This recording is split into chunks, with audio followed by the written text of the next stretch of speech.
For centuries, humanity has gazed upon the remnants of ancient civilizations, marveling at the sheer scale of their ambition, the enduring mystery of their constructions. We've meticulously pieced together narratives of their lives, their beliefs, their struggles, often framing their achievements within the confines of our understanding of primitive tools and simple ingenuity. But what if our historical lens is fundamentally flawed? What if, scattered across the globe, there exist architectural marvels, engineering feats that stubbornly refuse to fit neatly into the established timeline of human technological progression? What if these structures whisper of a knowledge, a capacity that we have long since forgotten or perhaps never truly possessed in the first place?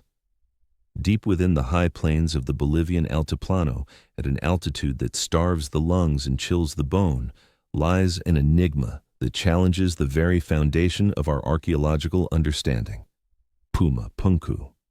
It is not merely a ruin. It is a meticulously crafted puzzle, a testament to an intelligence that seemingly leapt centuries, even millennia, ahead of its time. Imagine a landscape, stark and desolate, where the air thins to a whisper and the sun beats down with an unforgiving intensity. Here, amidst the grazing llamas and the endless horizon, stands a monument to an impossible past, a sight so profoundly anomalous that it forces us to confront uncomfortable questions about our ancestors, about history itself, and about the true nature of human potential. Puma Punku is often considered part of the larger Tiwanaku complex, an ancient city that once thrived near the southeastern shore of Lake Titicaca. While Tiwanaku itself boasts impressive masonry and complex urban planning, Puma Punku stands apart.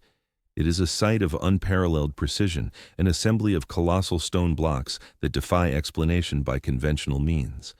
The official narrative tells us that Tiwanaku and Puma Punku were built by an indigenous civilization using basic tools and immense manpower, a narrative that strains credibility the moment one truly examines the evidence etched into the very stones themselves. The primary materials used at Puma Punku are red sandstone and an exceptionally hard igneous stone known as andesite. Red sandstone, while difficult to work with, is not entirely beyond the scope of ancient tools. But the andesite, oh, the andesite. This volcanic rock is incredibly dense, resistant to abrasion, and possesses a Mohs hardness of around 6.5 to 7. For context, iron and steel tools typically have a hardness of 5 to 6. This means that any tool made of copper, bronze, or even rudimentary iron would struggle immensely against andesite, dulling rapidly and requiring an extraordinary amount of force and time to make even the slightest impression. Yet, at Puma Punku, we see andesite blocks that have been shaped, cut, and polished with a level of precision that confounds modern engineers. Consider the sheer scale of the undertaking. The nearest red sandstone quarry is over 10 kilometers away. The nearest andesite quarry? A staggering 90 kilometers, across rugged terrain and potentially even sections of Lake Titicaca. The largest blocks at Puma Punku weigh upwards of 130 metric tons, the equivalent of 260,000 pounds, or roughly 100 modern SUVs. How were these behemoths transported such vast distances, especially given the challenging altitude and the lack of draft animals or wheeled vehicles attributed to the Tiwanaku culture? The logistical nightmare alone should give us pause. Conventional explanations propose the use of ropes, rollers, and ramps, often involving thousands of laborers.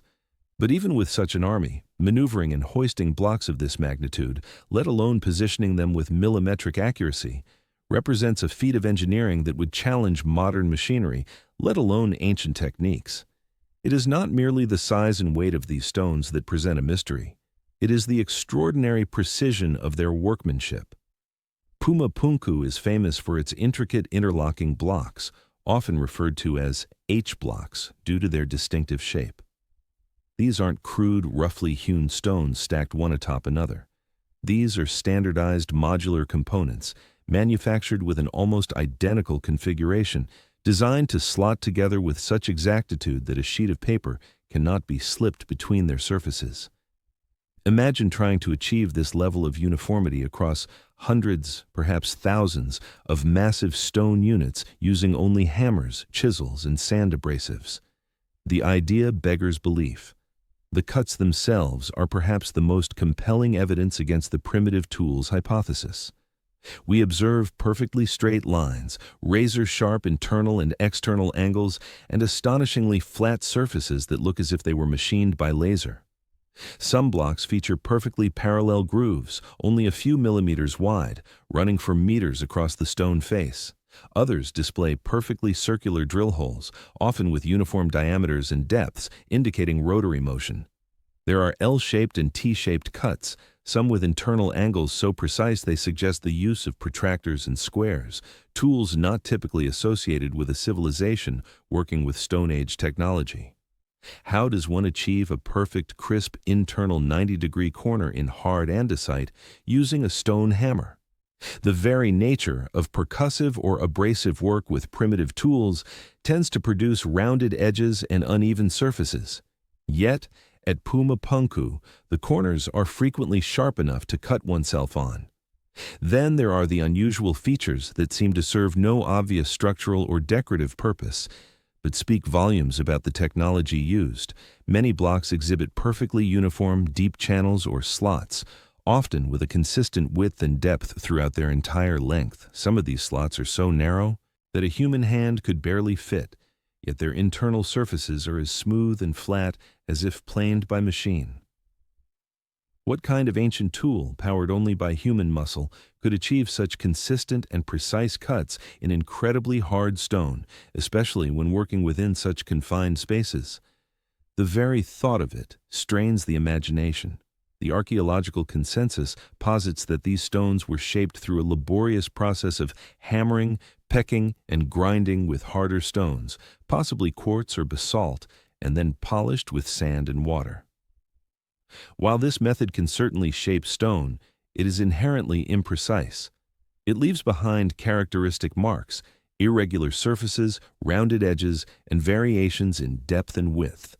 These are the hallmarks of manual labor with primitive tools, but these marks are conspicuously absent at Puma Punku. Instead, we see surfaces that exhibit the telltale signs of precision machining. Perfectly flat planes, consistent radii on curves, and cuts that appear to have been made by a single continuous pass of a cutting edge rather than repeated blows. Consider the internal angles. To create a perfect 90-degree internal corner, one would need a tool capable of reaching fully into the corner. A chisel struck by a hammer would inevitably leave a slight radius or an uneven break, as the material resists separation at the apex of the angle. Yet, Puma Punku presents numerous examples of truly sharp internal corners, as if a precisely shaped blade had simply passed through the material, leaving no trace of impact or struggle. This points strongly towards a cutting technology that operates on principles far removed from simple percussion and abrasion. The concept of tool marks is crucial here. When modern machinists work with materials, the tools they use leave distinct signatures. A saw blade leaves kerf marks, a drill leaves a characteristic spiral, a grinder leaves microscopic abrasive patterns. If Puma Punku was crafted by hand with stone tools, we should expect to find evidence of that process. Countless shallow impressions, areas of uneven surface texture, microscopic fractures indicative of repeated impact. Instead, the surfaces are often astonishingly smooth, almost vitrified in places, and the cuts are so clean and sharp that they defy a simple explanation of hammering and grinding. It's as if the stone yielded effortlessly to the will of its creators. Furthermore, many of the blocks show evidence of what appear to be standard modular designs. The H-blocks, for instance, are not unique in their complexity. Their design is repeated with a consistency that speaks to a standardized manufacturing process. This isn't the organic, slightly varied output of individual craftsmen working by hand. This is the uniform product of a system, a template, and possibly mass production. How could such standardization be achieved without precise measuring instruments, templates, and repeatable cutting mechanisms? The very concept of interchangeable parts is a hallmark of industrial age manufacturing, not Stone Age craftsmanship. Another fascinating detail at Puma Punku is the presence of what appear to be keyhole-shaped depressions and T-shaped grooves, presumably designed to accommodate metal clamps. While the clamps themselves, often made of a copper arsenic nickel alloy bronze, have mostly been removed or scavenged over millennia, the molds for them remain. These clamps would have been poured molten into the pre-cut depressions, effectively locking the massive stones together, creating an earthquake-resistant structure. This demonstrates an understanding of metallurgy, a knowledge of alloys, and an advanced grasp of structural engineering and seismic resistance. It's not just about shaping stone, it's about a comprehensive approach to building that incorporates multiple advanced technologies. The precision required to create these perfect, consistent depressions, perfectly aligning across multiple blocks, further underscores the impossibility of primitive tools. The very destruction of Puma Punku presents another layer of mystery. Unlike many ancient sites that show gradual decay or systematic dismantling, Puma Punku appears to have been shattered, its colossal blocks strewn across the landscape in a chaotic jumble. Some theories suggest a massive earthquake, others a catastrophic flood, or perhaps even a deliberate destructive act. Whatever the cause, the force required to dislodge and scatter blocks weighing over 100 tons speaks to an event of immense power. It makes us wonder, was this structure designed to withstand only certain types of forces, or was the cataclysm so immense that nothing could survive it? The current state of the ruins offers a tantalizing glimpse into what once was, while simultaneously obscuring the full grandeur of its original form. To fully appreciate the scope of the enigma, let us dwell deeper into the implications of the official explanation. Imagine thousands of people, for decades, perhaps even centuries, hammering away at hard andesite with softer stone tools. The sheer physical toll, the incredible patience required, is beyond comprehension. But more critically, the physics simply don't align. To cut andesite with another stone, even a harder one, is a process of percussion and abrasion. This process generates an enormous amount of fine dust. Where is the evidence of this waste? If entire mountains of rock were shaped this way, there should be vast deposits of stone dust, worn-out tools, and the detritus of millennia of labor. Such evidence is conspicuously absent. Furthermore, the very act of pecking or hammering would create a textured, uneven surface.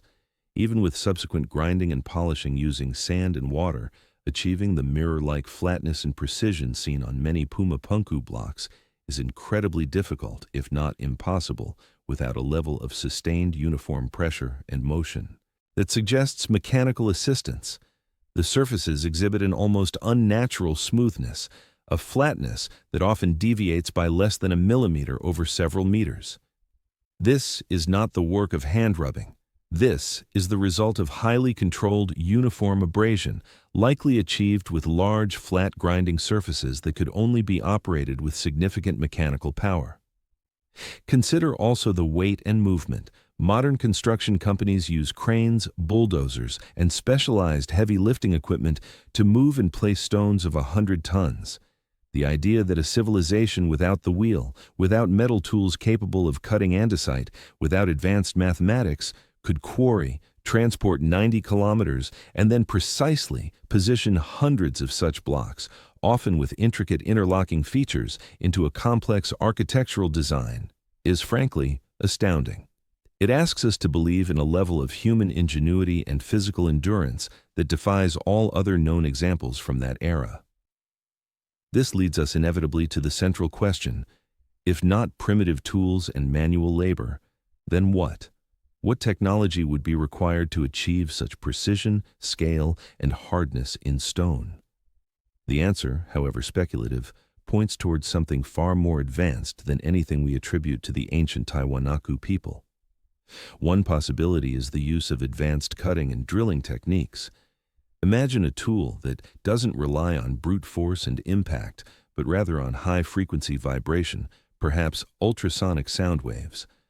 Such a technology could effectively pulverize or break down the molecular bonds of hard stone, allowing for incredibly clean cuts with minimal effort and no visible tool marks. Modern ultrasonic machining can achieve extremely precise cuts in brittle materials like ceramics and glass, creating intricate shapes and holes with sharp corners. Could such a technology have existed in the distant past?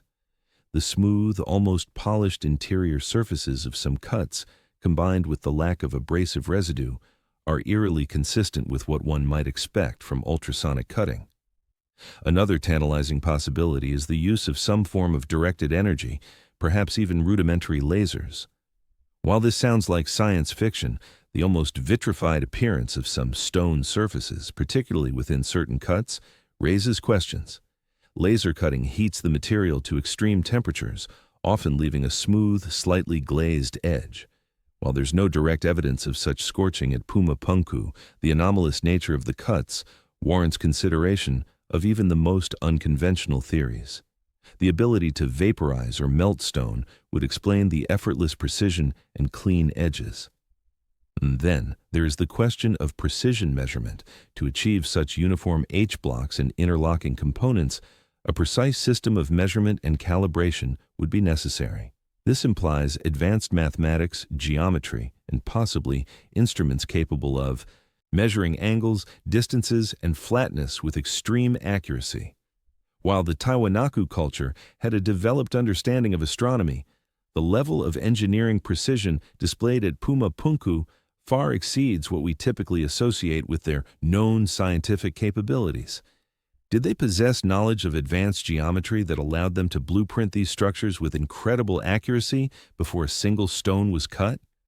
And what about the movement of these massive blocks? While the concept of levitation might seem too fantastical, the absence of widespread evidence for ramps, rollers, or clear pathways for such heavy transport raises questions. If thousands of laborers were dragging 100-ton stones across 90 kilometers, one would expect significant alterations to the landscape, deep grooves, or massive earthworks. Such definitive evidence is not readily apparent. Could some form of sound resonance or vibrational technology have been used to reduce the effective weight of the stones, making them easier to move? Certain frequencies can induce resonance in materials, potentially altering their physical properties. While purely speculative, it offers an alternative to the Herculean efforts of thousands of men, especially when considering the delicacy of placing such heavy, precisely carved blocks without damaging their intricate features. The very organization of the site suggests a profound understanding of structural dynamics. The interlocking H-blocks, the I-clamps, the perfect alignment all point to a design engineered for stability, perhaps even to withstand seismic activity in an earthquake-prone region. This isn't trial and error construction, it is the implementation of a well-understood preconceived plan executed with remarkable technical proficiency. It speaks of architects and engineers, not merely stonemasons. Some researchers even propose that Puma Punku might represent a form of ancient kit, a prefabricated assembly designed elsewhere and brought to the site, or perhaps a technological template left behind by a more advanced culture. The standardized nature of the blocks, their modularity, and the absence of clear construction progression, i.e., no obvious learning curve in the masonry, suggests that the builders already possessed a mastery of the techniques before construction began. It's as if they arrived with the knowledge and merely executed a plan. The profound mystery of Puma Punku extends beyond its physical construction to its very purpose. What was this magnificent, intricately crafted structure meant to be? A temple, an observatory, a ceremonial center of immense significance? Its precise alignment with celestial bodies is often cited, suggesting a connection to astronomical knowledge, a common trait in many ancient civilizations. But the sheer technological overkill in its construction suggests something more. Was it a power generator of some kind, harnessing telluric energies or atmospheric electricity? Was it a landing platform for visitors from another world, as some audacious theories propose? Or was it something entirely different, a device or a monument whose function is completely lost to us, obscured by the mists of time and the erosion of knowledge? The Tiwanaku people, by all accounts, were a remarkable civilization. They developed sophisticated agricultural techniques, social structures, and unique artistic expressions. But their known technological toolkit, as reconstructed from archaeological finds, simply does not align with the capabilities demonstrated at Puma Punku. This disparity creates a significant historical anomaly. Either the Tiwanaku people possessed an advanced, highly specialized technology that vanished without a trace, leaving only the impossible structures behind, or they were beneficiaries of knowledge and technology from an unknown source. This second possibility is perhaps the most challenging for mainstream archaeology to accept, yet it is one that Puma Punku persistently forces us to consider. Could there have been an earlier, even more advanced civilization, a precursor culture that reached technological heights we are only now beginning to rediscover? A civilization that was lost to some catastrophic event, leaving behind only tantalizing clues in the form of impossible megalithic constructions. The concept of a global advanced prehistoric civilization, often dismissed as pseudoscience, gains a certain gravity when faced with the undeniable evidence at Puma Punku. The very act of challenging the established historical narrative often meets with resistance. The official story provides comfort in its coherence, even if it occasionally struggles to explain glaring inconsistencies. But the stones of Puma Punku refuse to be silent. They speak of a different reality, a world where the boundaries of ancient and advanced blur, where the capabilities of humanity in the distant past might have been far greater or far different than we currently comprehend. We are presented with a stark choice: either accept that Stone Age people, without the wheel, without iron, without advanced mathematics, somehow managed to cut, shape, transport, and precisely assemble hundreds of 100-ton blocks of incredibly hard stone with a precision that rivals modern manufacturing, or consider the unsettling, yet perhaps more logical alternative, that an advanced technology was at play. A technology capable of manipulating hard stone with ease, of performing feats of engineering that still confound us today. The enigma of Puma Punku is not just about a pile of old stones in Bolivia. It is a profound question mark etched into the face of human history. It forces us to re-examine our assumptions about progress, about knowledge, and about the true story of our species on this planet. What did these ancient builders know that we do not? What secrets lie buried beneath the altiplano, waiting to challenge our most cherished beliefs about the origins of civilization and technology? The ruins of Puma Punku stand as a silent yet powerful testament to a past that refuses to conform to our simplified explanations, an enduring mystery that demands a radical reevaluation of what we think we know. The ruins of Puma Punku stand as a silent yet powerful testament to a past that refuses to conform to our simplified explanations, an enduring mystery that demands a radical reevaluation of what we think we know. Yet, Puma Punku, extraordinary as it is not an isolated anomaly. Across the globe, from the sun-baked deserts of Egypt to the mist-shrouded peaks of the Andes, lie other architectural marvels, other megalithic structures that echo Puma Punku's silent questions, presenting an almost identical challenge to our accepted understanding of ancient capabilities. They collectively paint a picture not of disparate, unconnected ingenuity, but perhaps of a shared, astonishing knowledge or an influence that transcends continents and conventional timelines. Consider the ancient civilization of Egypt, a culture whose monumental achievements we largely attribute to immense manpower, simple ramps, and basic copper tools. We marvel at the pyramids, at the temples of Karnak and Luxor, accepting the narrative of their construction with a certain faith in the perseverance of early man. But when one looks closer, examining the details of precision on a scale that defies crude implements, the narrative begins to fray. Within the Serapeum at Saqqara, for example, lie immense granite sarcophagi, each weighing up to 100 tons. These boxes, crafted from incredibly hard Aswan granite, a material known for its resistance to carving, are not merely large. They are finished with an astounding degree of precision. Their internal and external surfaces are polished to a mirror-like sheen, and their corners, both inside and out, are perfectly square. How, using only copper chisels and abrasive sand, could ancient Egyptians achieve such flawless flatness and such acute, unblemished 90-degree internal angles on material that would quickly dull any primitive tool? The official explanation struggles to account for the sheer perfection, the consistency across multiple such objects. It demands a belief in an almost superhuman patience and an improbable mastery of tools that should, by all accounts, be utterly insufficient for the task. Were these achieved through generations of laborious chipping and polishing with primitive methods, or does their existence point to a technology capable of shaping granite with an ease that we currently only achieve with diamond-tipped saws and computer-controlled machinery? The marks left on some of these granite artifacts, often described as scoop marks or drill holes, are themselves deeply puzzling. Some holes are perfectly cylindrical, extending deep into the granite, while others reveal a spiral groove that suggests a boring tool operating with immense power and precision, far beyond what simple hand-driven drills could accomplish. The accuracy of these borings, the sheer volume of material removed, and the hard nature of the granite itself force us to question the entire accepted paradigm of Egyptian stone working.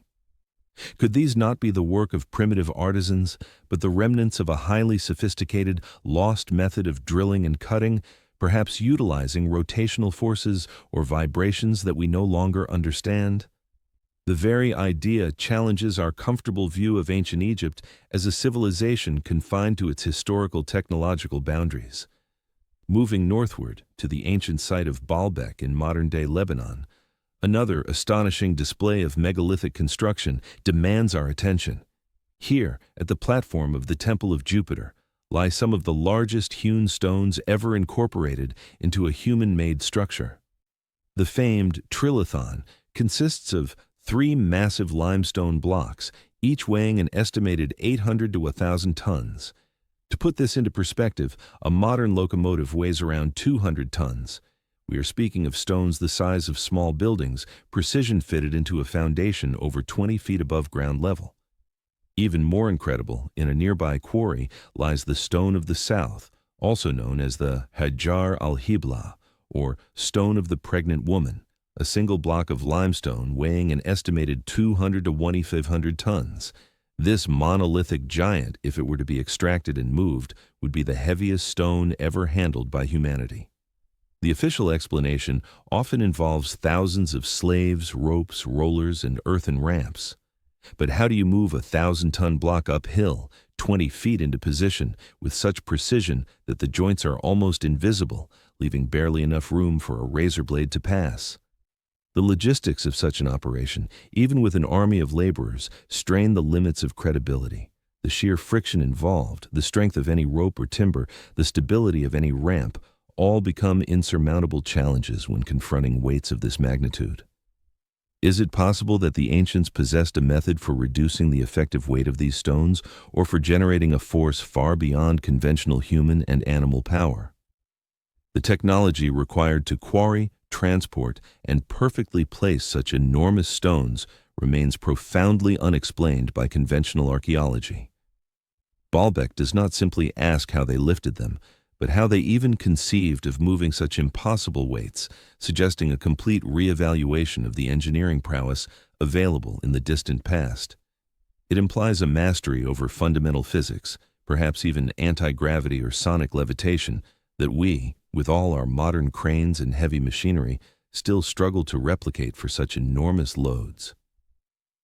Across the vast expanse of the Pacific, yet another mystery unfolds on Easter Island, a remote landmass known for its iconic moai statues, while the moai themselves are not. Made of the same incredibly hard stone as Puma Punku or Egyptian granite, their sheer scale and the perplexing story of their creation and transportation pose a different yet equally profound technological puzzle. Over 900 colossal stone figures, some towering over 30 feet and weighing up to 80 tons, were carved from the volcanic tuff of Rano Raraku Quarry. Hundreds of these statues were then transported, sometimes many miles, across challenging terrain, and then erected on ceremonial platforms called ahu. The traditional explanation involves teams of islanders using ropes, levers, and perhaps a rocking motion to walk the statues upright. Yet, experimental archaeology, while providing some plausible methods for moving smaller statues, consistently struggles to account for the largest examples, especially their placement on distant ahu and their final uprighting. The sheer logistics, the manpower required, and the consistency of the results across hundreds of statues suggest a method that was highly efficient and effective, yet remains elusive. Furthermore, many statues stand unfinished in the quarry, some still connected to the bedrock, as if the work was suddenly abandoned. What interrupted this monumental undertaking? And what hidden techniques allowed a relatively small population on an isolated island to achieve such a prolific and consistent output of colossal statuary, transporting them without the aid of wheels or draft animals? The enigma of Easter Island lies not just in the statues themselves, but in the lost knowledge of their ancient creators, a knowledge that allowed them to perform engineering feats that continue to baffle modern researchers. Were they master movers through sheer force of will and organization, or did they tap into an understanding of mechanics or acoustics that has been forgotten? Returning to the South American continent, high in the Peruvian Andes, the megalithic sites of Sacsayhuaman, Ollantaytambo, and Machu Picchu offer yet another iteration of impossible stonework. Unlike the precise right angles of Puma Punku, these sites are renowned for their massive interlocking polygonal masonry. Gigantic stones, often weighing many tens or even hundreds of tons, are cut into irregular, multifaceted shapes, then fitted together with such astonishing precision that not even a knife blade can be inserted between them. This is achieved without mortar, creating structures of remarkable earthquake resistance. The stones, primarily hard andesite or diorite, are incredibly difficult to work with even with modern tools. How, then, did the ancient Inca, or the even older civilizations that preceded them, achieve such phenomenal precision with what we assume were only basic stone hammers and chisels? The official narrative posits endless hours of painstaking shaping by hand, pounding stone against stone. But the sheer scale of these projects, the consistency of the fits, and the hardness of the material make this explanation difficult to accept fully. The angles are too perfect, the surfaces too smooth, the interlocking too complex for crude percussion tools. Many of these stones exhibit unusual protuberances, or knobs, whose purpose remains debated. Some speculate they were for levering, but their placement and size often defy practical explanation. Could they be the remnants of a lost technology, perhaps points of connection for advanced lifting or shaping devices? The questions surrounding these sites are similar to those at Puma Punku. How were these massive blocks quarried, transported over significant distances and elevations, and then shaped with such incredible accuracy to fit together seamlessly like a three-dimensional jigsaw puzzle? The sheer difficulty of shaping a single irregular block to fit another, let alone hundreds of them across sprawling complexes, demands an understanding of geometry, measurement, and stoneworking techniques far beyond what is conventionally attributed to these ancient cultures. It suggests a precision not born of endless inefficient chipping, but of a method capable of sculpting hard stone with a controlled and consistent force. The pervasive nature of these anomalies across such diverse and geographically separated cultures compels a profound reevaluation. It is not merely a single instance of inexplicable engineering, but a recurring pattern, a global echo of precision and scale that defies the limitations of primitive technology.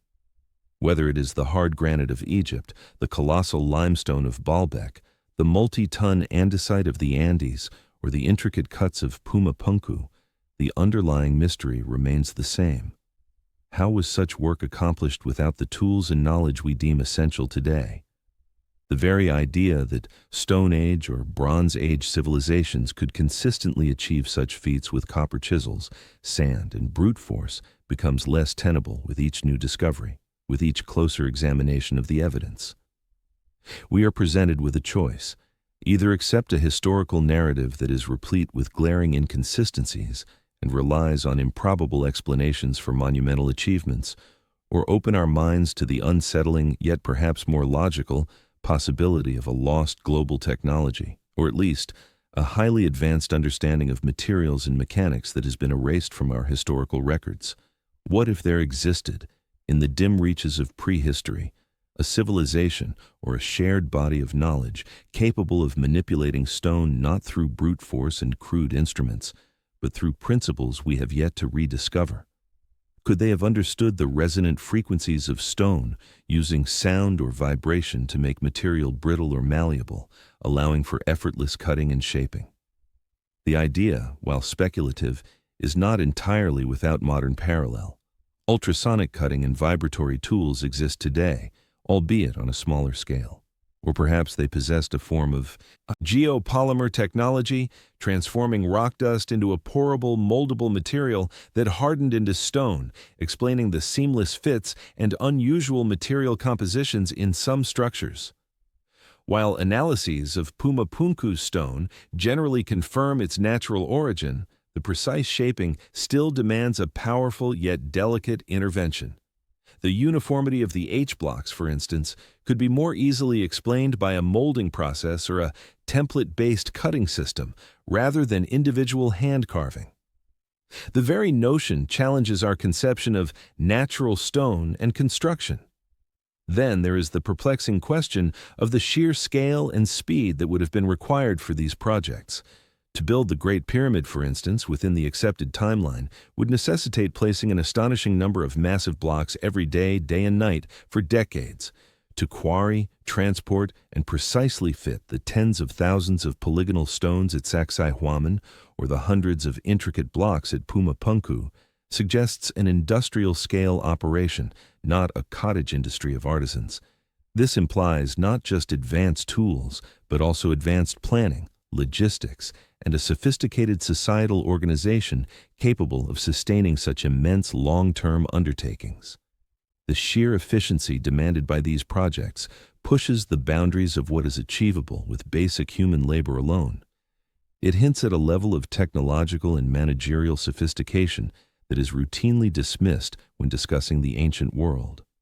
The prevailing archaeological consensus often struggles to move beyond the established framework, preferring explanations that adhere to gradual technological progression and the capabilities of known tools.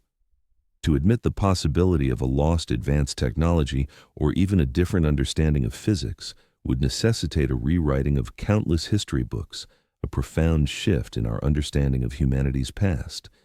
It would challenge the very linear narrative of progress that underpins our modern worldview.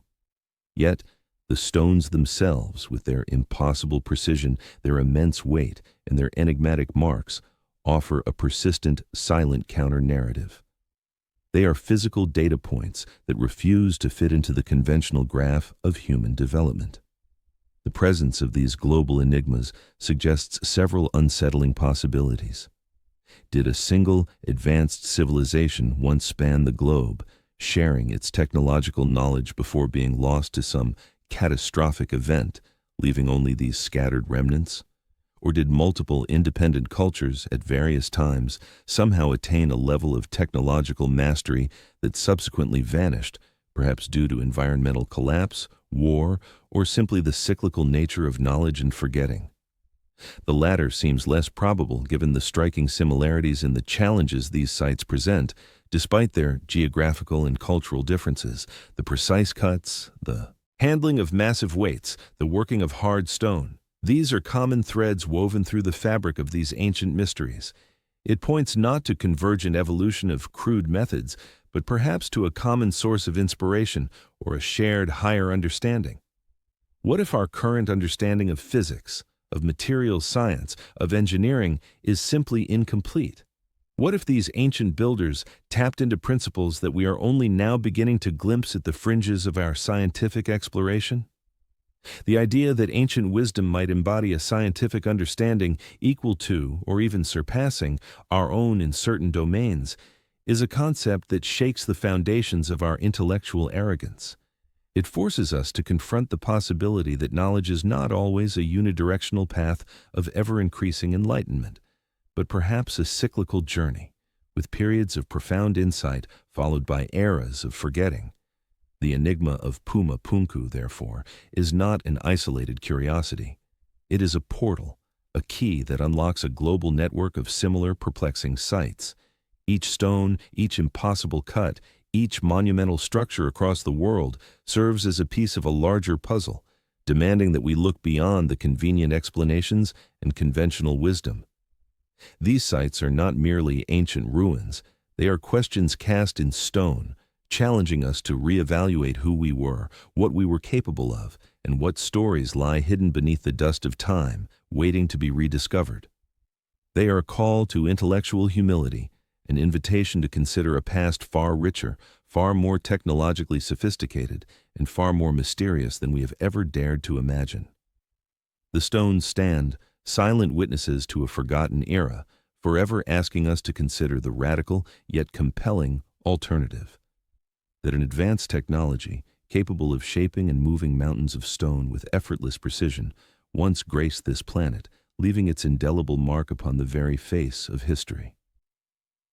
The silent testament of Puma Punku, however profound, is but one chapter in a forgotten global epic. If we allow ourselves to truly confront its implications, a pattern begins to emerge across continents, echoing the same impossible questions, whispering of a shared, astonishing past. Let us turn our gaze now to the ancient lands of the Levant, to a site that rivals and perhaps even surpasses Puma Punku in its sheer defiance of conventional explanation. Baalbek. In what is now modern-day Lebanon, the Roman Empire, in its imperial grandeur, sought to build a temple complex dedicated to Jupiter. Yet, beneath their magnificent structures, beneath the very foundations upon which they laid their ambition, lies something far older, far more enigmatic. Here, immense platform stones, crafted from a pink granite that is incredibly hard, form a base of such cyclopean proportions that it dwarfs anything the Romans themselves constructed. These are not merely large blocks. They are megaliths on a scale that beggars belief. Among these, 3 specific stones stand out, forming what is known as the trilithon. Each block measures approximately 19 to 20 meters in length, 4.3 meters in height, and 3.6 meters in depth. To put this into perspective, each of these stones weighs an estimated 800 to 1,000 tons. 1,000 tons. Imagine the sheer engineering required merely to lift a single one of these monoliths, let alone to place it with such extraordinary precision into a foundation wall, dozens of feet above the surrounding ground. The official narrative struggles to account for these colossal foundation stones. Ropes, rollers, and thousands of laborers are again invoked. Yet the physics involved in moving and precisely positioning a 1,000-ton block without the benefit of modern cranes or hydraulics remain utterly intractable. The stress on any timber, the friction on any roller, the sheer organizational nightmare of such an undertaking using only primitive methods seems to reach a point of absurdity. Were the builders of Baalbek masters of an unknown principle of levitation, a method of negating gravity that we have yet to rediscover? Or did they wield machines of such unimaginable power that they could manipulate stone as effortlessly as a child molds clay? Furthermore, a short distance from the Baalbek complex in the ancient quarry itself lies an even larger block, partially detached from the bedrock. Known as the Stone of the South, or Hajar al-Hibla, it measures an astounding 20.7 meters in length, 4.5 meters in height, and 4.3 meters in width, with an estimated weight exceeding 1,200 tons. This block, still connected to the Earth, offers a frozen tableau of a construction project of incomprehensible scale, abandoned mid-task. The smooth, deep cuts that define its perimeter suggest a cutting technology far superior to the chisels and hammers of the ancient world. They are too clean, too precise, too uniform to be the product of brute manual labor.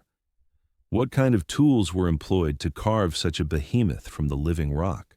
What kind of energy source powered them? The questions linger, unanswered by conventional archaeology. The implications are profound. If the Romans merely built upon an older, more advanced foundation at Baalbek, then who were these forgotten architects? What cataclysm erased their knowledge from the historical record? The precision of the trilithon's placement, the seamless integration of these massive blocks, suggests a technology that could not only move monumental weights, but could also ensure their perfect alignment, a feat that would challenge even our most advanced construction methods today.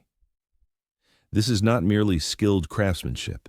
It is a demonstration of engineering prowess that defies the accepted timeline of human development. From the high plains of Bolivia and the ancient quarries of Lebanon, our journey takes us across continents once more to the arid landscapes of Egypt, a land synonymous with monumental construction. Here, the very stones of history demand closer inspection, revealing anomalies that echo the mysteries of Puma Punku and Baalbek. While the pyramids of Giza are universally celebrated as pinnacles of ancient human achievement, their construction, particularly the earliest and largest examples, presents a technological puzzle that remains stubbornly unsolved. The Great Pyramid, for instance, is composed of an estimated 2.3 million stone blocks, many weighing between 2.5 and 15 tons, with some granite blocks in the king's chamber exceeding 50 tons. These massive stones, particularly the granite, were transported hundreds of miles from Aswan.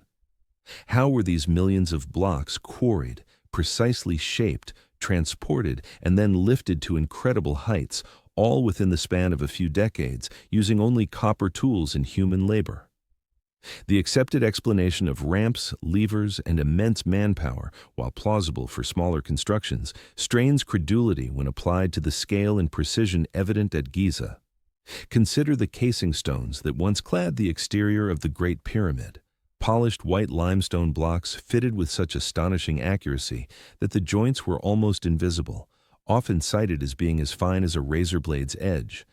This level of precision, maintained over a surface area covering acres, speaks not merely to exceptional craftsmanship, but to a form of industrial-scale stone machining. How were these multi-ton blocks cut, transported, and then placed with such mathematical exactitude, creating an almost seamless reflective surface? Such an endeavor would require tools and techniques that go far beyond the capabilities of chisels and mallets, hinting at some form of advanced stoneworking technology. Further south, in the quarry near Aswan, another piece of the puzzle lies unfinished: the colossal unfinished obelisk. Had it been completed, it would have been the largest single piece of carved stone in history, weighing an estimated 1,200 tons. Here, the marks left on the bedrock are not the chaotic gouges one might expect from primitive tools. Instead, there are deep, precise channels cut into the granite, some resembling giant scoops, others with remarkably smooth and uniform surfaces.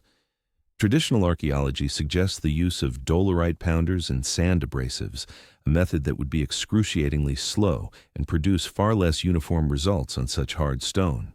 The sheer volume of material removed and the clean, deep cuts suggest a method of quarrying that operated with a speed and efficiency entirely inconsistent with known ancient technologies.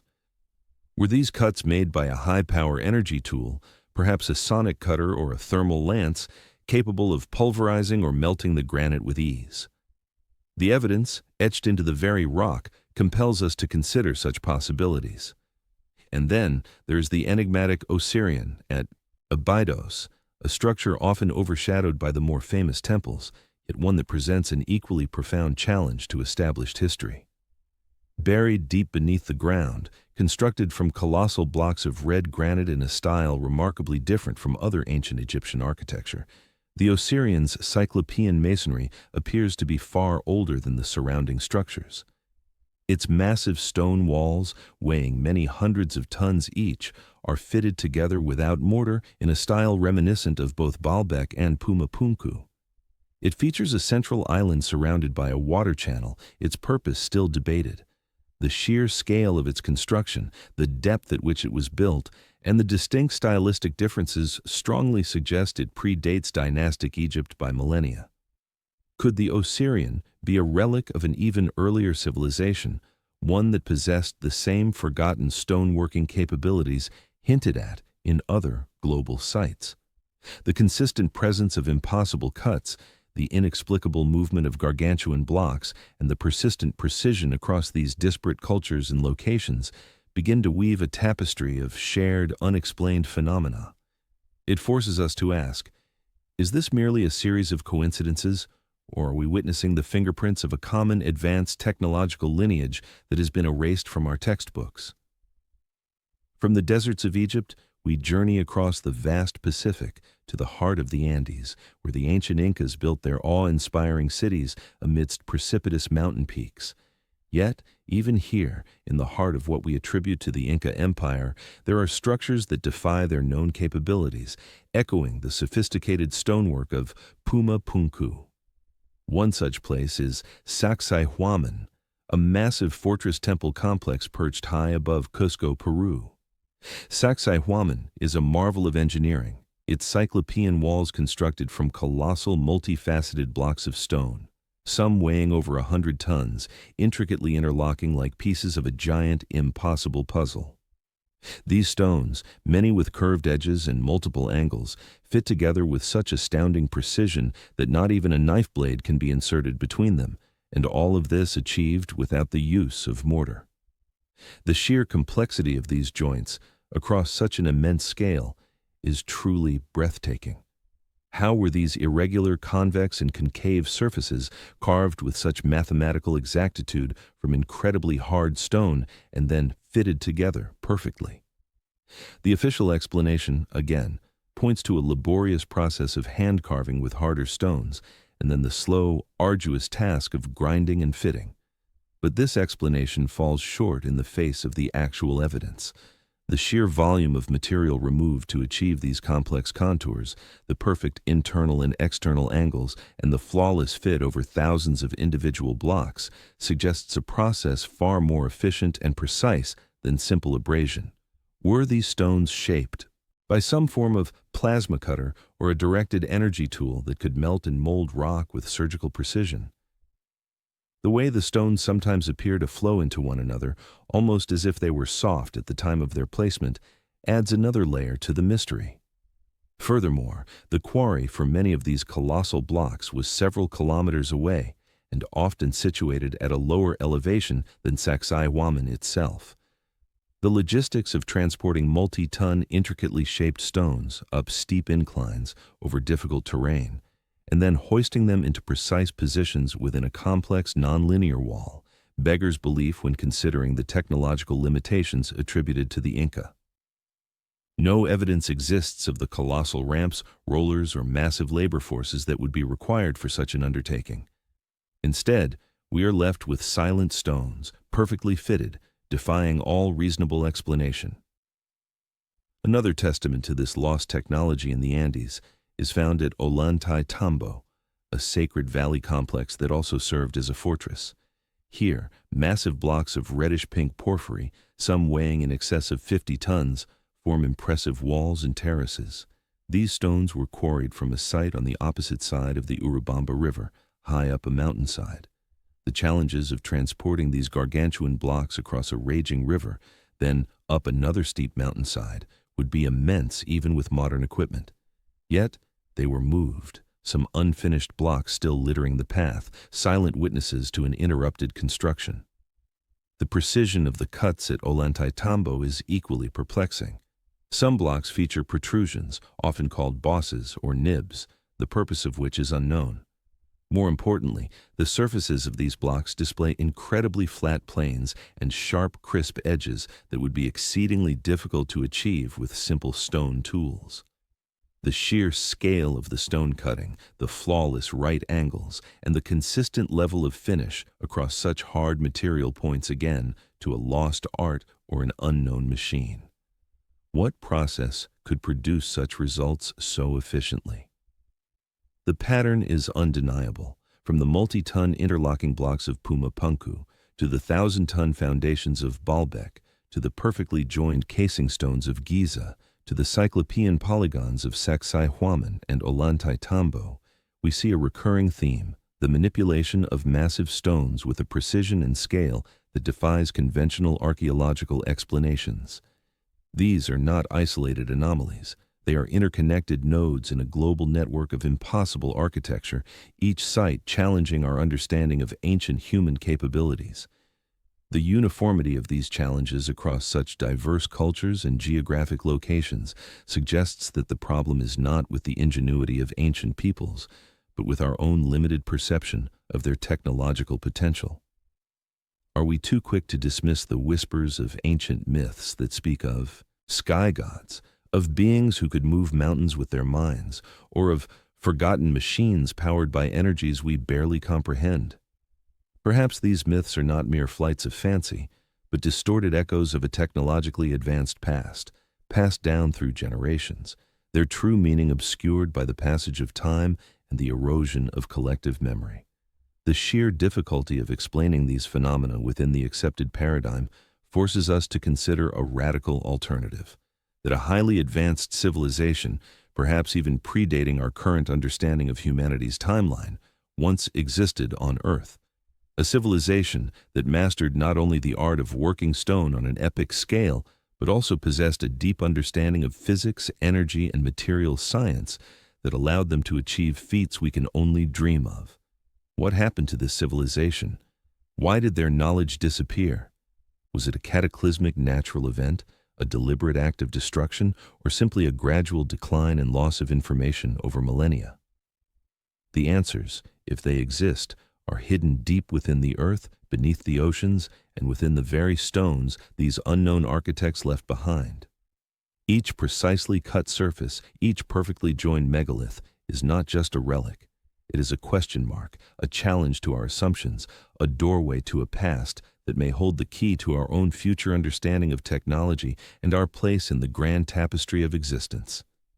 The stones, ancient and enduring, compel us to re-examine everything we think we know about history, urging us to consider the profound implications of a forgotten golden age, an era where the impossible was rendered concrete, where advanced machines perhaps carved the very face of our planet. These silent sentinels continue to guard their secrets, patiently waiting for humanity to develop the wisdom and perhaps the technology to finally comprehend their true message.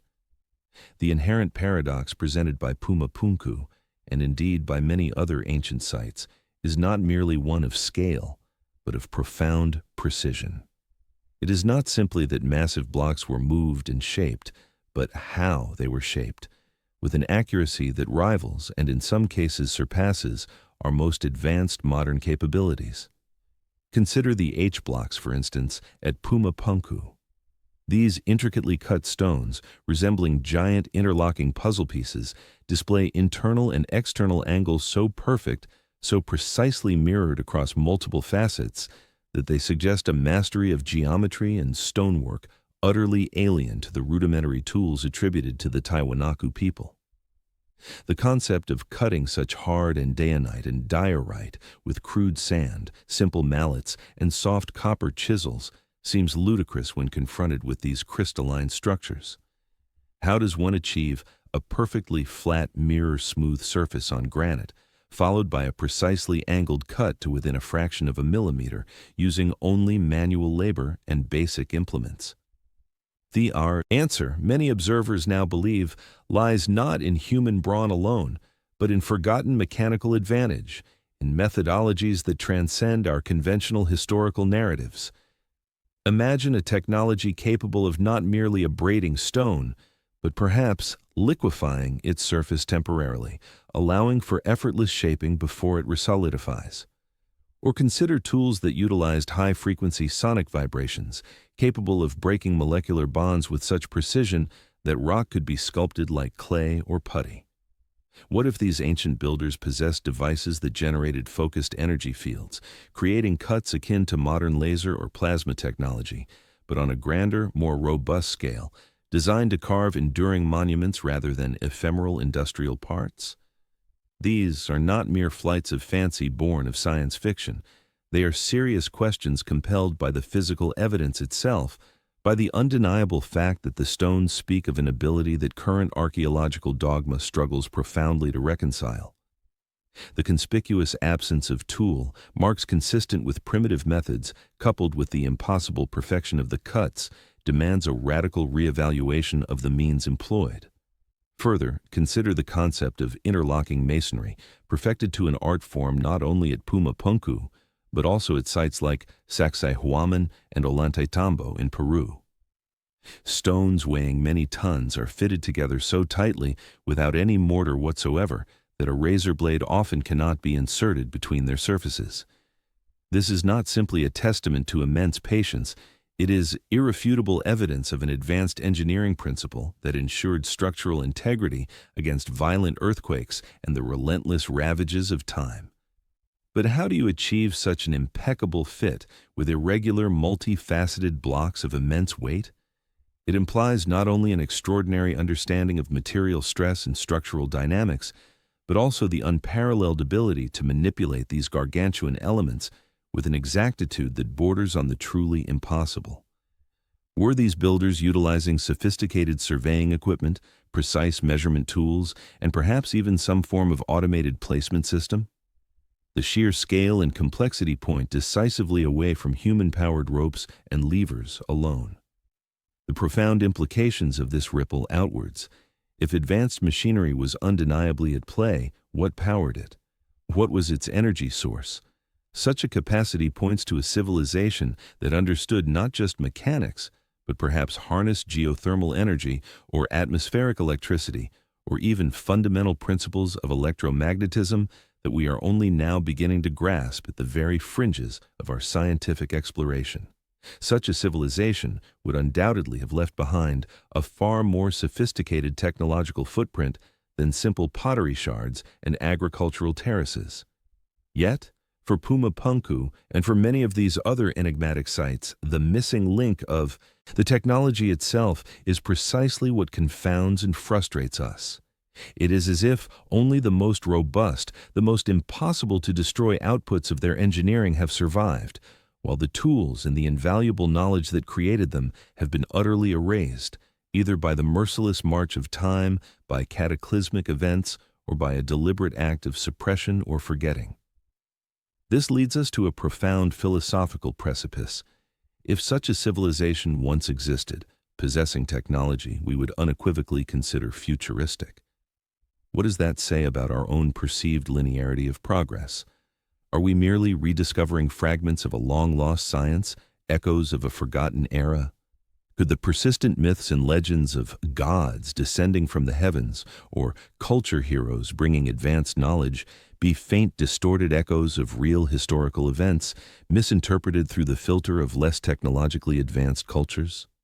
The persistent refusal of these stones to conform to our established historical models forces us to entertain these radical possibilities, to question the very framework of our understanding of human history and technological evolution.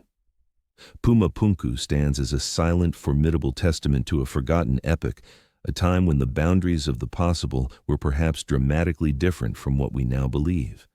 Its precisely carved stones, its megalithic components, its enigmatic purpose, all these elements combine to form a compelling narrative that whispers of a lost golden age, of a civilization that mastered machines beyond our current comprehension. They compel us to look beyond the simplistic explanations, to accept that the past holds far more complexity and wonder than we have ever dared to imagine. And as we stand before these ancient wonders, confronted by their undeniable message, we are left with a lingering question, a profound echo across millennia. If such power and precision were once within the grasp of human or pre-human hands, what other secrets does the earth hold, waiting for us to finally unravel the true story of our improbable past? The stones remain, enigmatic, challenging, and eternally patient, holding the key to a history far grander and more astonishing than any we have yet written. A forgotten truth.